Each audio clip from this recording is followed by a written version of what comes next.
एक राज्य का युवराज हर गुजरते दिन के साथ मौत के करीब बढ़ रहा था।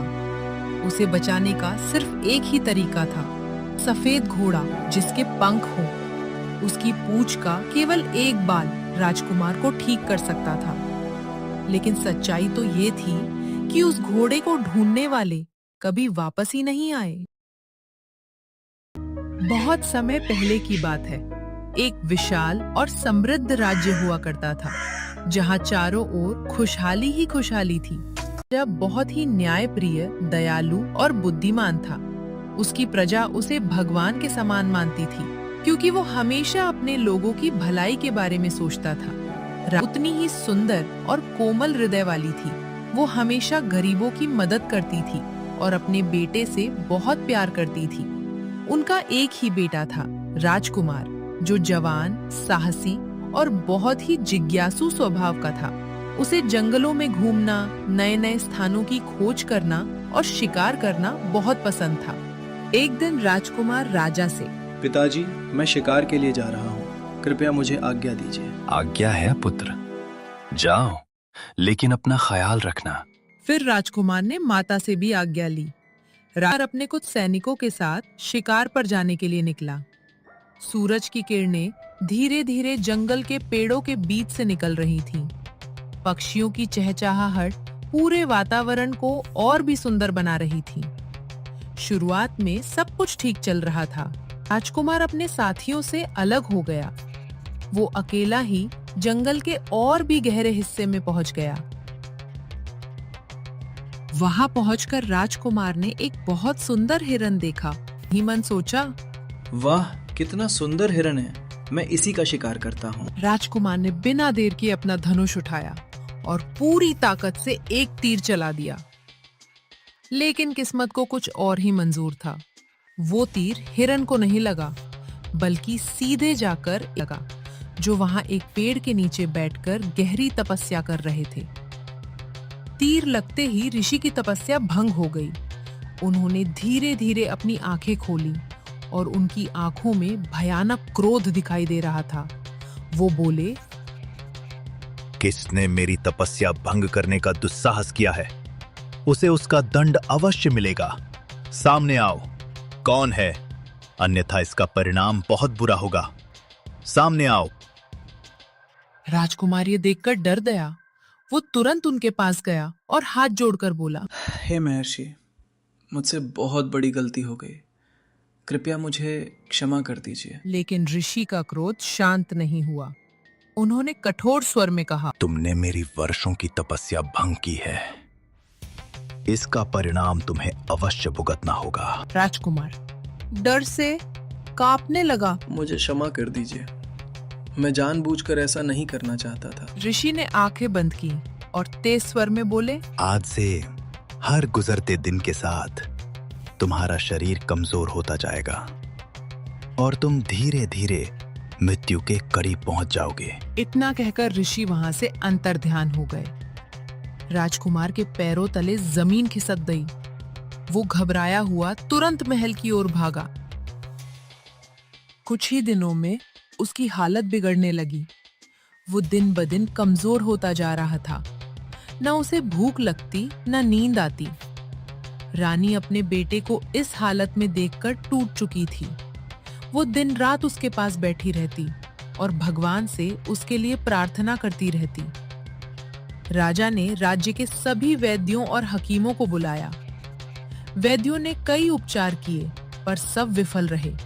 कोई भी राजकुमार को ठीक नहीं कर सका। किया कि वे उस ऋषि को ढूंढ कर लाएं। कई दिन बीत गए, पर ऋषि नहीं आए। और फिर एक दिन अचानक वही ऋषि स्वयं राजा के पास पहुंचे और बोले। राजा ने उन्हें देखकर तुरंत हाथ जोड़कर कहा, हे महर्षि, मेरे पुत्र को क्षमा कर दीजिए। मैं उसकी ओर से आपसे क्षमा मांगता हूं। कृपया मेरे पुत्र को पहले के समान कर दीजिए। रानी भी हाथ जोड़कर ऋषि से अपने पुत्र को ठीक करने की विनती करने लगी। ये सुनकर ऋषि गंभीर हो गए। थोड़ी देर बाद वे बोले, इस शाप का एक ही उपाय है। राजा और रानी की आंखों में उम्मीद जाग उठी। एक जादुई सफेद घोड़ा जिसके पंख हों उसकी पूंछ का एक बाल अगर राजकुमार के सिर पर फेर दिया जाए तभी यह शाप समाप्त हो सकता है। लेकिन ध्यान रहे, उस घोड़े तक वही पहुंच सकता है जो सच्चे दिल और निस्वार्थ भाव से उसकी खोज में निकले। ये सुनकर राजा ने थोड़ी देर विचार किया और फिर पूरे राज्य में ऐलान करवा दिया। सुनो सुनो सुनो, जो भी राजा के लिए उस सफेद पंखों वाले घोड़े को ढूंढकर राजमहल में पहुंचाएगा, उसे राजा बहुत बड़ा इनाम देगा। ये सुनकर बहुत से लोग उस घोड़े की तलाश में निकल पड़े। बीतते गए और राजकुमार की हालत धीरे धीरे और भी खराब होती गई। एक एक करके वे लोग असफलता के साथ लौटने लगे। राजा बहुत चिंतित हो गया। फिर एक दिन राजा के पास एक नौजवान युवक पहुंचा जिसका नाम डमरू था। उसने राजा से कहा, महाराज, एक अवसर मुझे भी दीजिए। मैं उस सफेद पंखों वाले घोड़े को राजकुमार के लिए अवश्य खोज कर लाऊंगा। महाराज ने डमरू की हालत देखकर मन ही मन सोचा, ये युवक देखने में तो कमजोर और अनुभवहीन लगता है। क्या ये सच में उस सफेद पंखों वाले घोड़े को खोज पाएगा? लेकिन राजकुमार की बिगड़ती हालत और लगातार असफलताओं ने राजा को मजबूर कर दिया। अंततः उन्होंने गंभीर स्वर में कहा, ठीक है डमरू, यदि तुम्हारे मन में इतना साहस है तो जाओ, मैं तुम्हें ये अवसर देता हूँ। याद रखना, राजकुमार की जान अब तुम्हारे प्रयासों पर निर्भर है। राजा के इतना कहते ही डमरू ने आदर पूर्वक झुककर आज्ञा ली और बिना किसी विलंब के उस सफेद पंखों वाले घोड़े की खोज में निकल पड़ा। वो घने जंगलों, ऊंचे पहाड़ों और कठिन रास्तों से गुजरता गया। एक दिन रास्ते में उसे एक बूढ़ा आदमी मिला। उस बुजुर्ग आदमी ने डमरू से कहा, बेटा, क्या तुम मुझे थोड़ा पानी पिला सकते हो? मैं बहुत प्यासा हूँ। जी बिल्कुल, ये लीजिए। पानी पीने के बाद उस बुजुर्ग आदमी ने डमरू से पूछा, बेटा, तुम इतने घने जंगल और पथरीले रास्ते पर किसकी तलाश कर रहे हो? एक साधु ने राजकुमार को श्राप दिया है। उसी श्राप से उसकी हालत दिन ब दिन बिगड़ती जा रही है। साधु ने कहा था कि केवल सफेद पंखों वाला घोड़ा ही इस श्राप को तोड़ सकता है। इसलिए मैं उसी घोड़े की तलाश में निकला हूँ ताकि राजकुमार की जान बचा सकूं। अच्छा, तो तुम उस जादुई सफेद घोड़े की तलाश में हो जिसके सफेद पंख भी हैं। तुम एक अच्छा काम कर रहे हो, इसलिए जाओ, मैं तुम्हारी मदद करता हूं। मैं तुम्हें उस घोड़े तक पहुंचने का रास्ता बता रहा हूं। तुम सीधे चलते जाना। जहां जंगल के बीच में तुम्हें एक सुंदर घर दिखाई दे, वहां एक बोलने वाली लोमड़ी रहती है।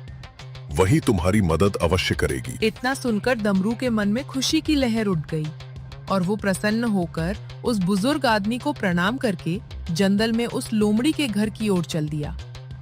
चलते चलते थोड़ी देर बाद डमरू को एक घर दिखाई दिया जिसके बाहर एक लोमड़ी खड़ी थी। डमरू जल्दी से वहां पहुंचा। उसे देखते ही उस लोमड़ी ने कहा, आओ डमरू, तुम उस सफेद घोड़े की तलाश में हो ना? मैं तुम्हें उसके पास अवश्य पहुंचाऊंगी। लेकिन डमरू पहले तो उस लोमड़ी के मुंह से अपना नाम और घोड़े की बात सुनकर हैरान हुआ, पर फिर उसने तुरंत उससे पूछा, लेकिन क्या? मुझे एक तिलस्मी पेड़ का फल चाहिए। वो फल हर पेड़ पर नहीं मिलता। वो मिलेगा पहाड़ी के उस पार, जहाँ उसकी रक्षा करता है एक तिलस्मी दानव। तुम्हें उससे बचकर मेरे लिए वो जादुई फल लाना होगा। उसके बाद ही मैं तुम्हें उस सफेद घोड़े तक पहुंचा दूंगी। डमरू तुरंत उस तिलस्मी फल की खोज में निकल पड़ा। लंबा समय बीतने के बाद आखिरकार उसे वो पेड़ दिखाई दिया जिस पर वे रहस्यमयी फल लगे हुए थे। डमरू उस पेड़ को देखकर बहुत खुश हुआ और जैसे ही वह फल तोड़ने के लिए आगे बढ़ा, अचानक वहां तिलस्मी दानव प्रकट हो गया। दानव की आंखें लाल अंगारों की तरह चमक रही थीं। उसका विशाल शरीर पेड़ की शाखाओं को ढक रहा था। उसे देखते ही डमरू का दिल जोर जोर से धड़कने लगा। तेरी इतनी हिम्मत, तू मेरे तिलस्मी पेड़ का फल चुराने आया है? मैं तुझे नहीं छोड़ूंगा। नहीं नहीं, मैं इस पेड़ का फल अपने लिए नहीं तोड़ रहा हूँ। ये तो मुझे जंगल वाली लोमड़ी को देना है। फिर वही मुझे उस सफेद जादुई घोड़े तक पहुंचाएगी और उसके बाद राजकुमार ठीक हो जाएंगे। ये सुनकर दानव थोड़ा शांत हुआ और गहरी आवाज में बोला, ठीक है, अगर तुम मेरे लिए जादुई नदी से तिलस्मी पानी ले आओगे तो मैं तुम्हें यहां से फल ले जाने दूंगा। वो पानी तुम्हें कई कोस दूर एक नदी से मिलेगा जिसका पानी लगातार उबल रहा है। दामरू उस तिलस्मी पानी की खोज में कई दिन तक भटकता रहा, थका हारा, भूखा प्यासा, लेकिन उसके मन में सफेद घोड़े और राजकुमार को बचाने की आशा उसे आगे बढ़ाती रही। आखिरकार एक दिन अचानक उसकी नजर उस जादुई नदी पर पड़ी जिसका जिक्र दानव ने किया था। नदी का पानी सचमुच उबल रहा था, मानो उसमें कोई रहस्यमयी शक्ति छिपी हो। डमरू दौड़कर नदी के पास पहुंचा और तुरंत अपने पात्र में पानी भरने लगा। पानी भरते समय उसके मन में विचार उठे। अब जल्दी से ये पानी उस राक्षस को दे दूंगा, फिर वो मुझे फल लेने देगा और उसके बाद लोमड़ी मुझे उस जादुई घोड़े तक पहुंचा देगी। तब राजकुमार भी ठीक हो जाएंगे। ये सोचकर डमरू तुरंत उस दानव के पास पहुंचा और उसे वो तिलस्मी पानी दे दिया। जैसे ही दानव ने वो पानी पिया, वो पल भर में एक राजकुमार में परिवर्तित हो गया। डमरू उसे देखकर हैरान रह गया। फिर उन्होंने मिलकर वो जादुई फल लिया और राजकुमार की जादुई शक्ति से बच गए। राजकुमार ने लोमड़ी को वो फल खिलाया और लोमड़ी तुरंत एक सुंदर लड़की में बदल गई। तब उन्होंने डमरू को सारा रहस्य बताया। हमें एक ऋषि ने ये श्राप दिया था। उन्होंने कहा था कि जिस दिन कोई लड़का जादुई सफेद घोड़े की तलाश में आएगा, उसी दिन हमारा ये श्राप समाप्त होगा। फिर राजकुमार ने अपनी जादुई शक्ति से उस जादुई घोड़े को वहां प्रकट कर दिया और डमरू को धन्यवाद दिया। डमरू तुरंत उस घोड़े पर बैठ गया। उस घोड़े की मदद से डमरू पल भर में राजकुमार के पास पहुंच गया। वहां पहुंचकर डमरू ने उस घोड़े की पूंछ का एक बाल राजकुमार के सिर पर फेर दिया। जैसे ही बाल का स्पर्श हुआ, राजकुमार पूरी तरह स्वस्थ हो गया। ये सब देखकर राजा अत्यंत प्रसन्न हुआ। खुशी के कारण उसने डमरू को आधा राज्य दे दिया। इस प्रकार डमरू को न केवल वो जादुई सफेद घोड़ा मिल गया, बल्कि वो आधे राज्य का राजा भी बन गया।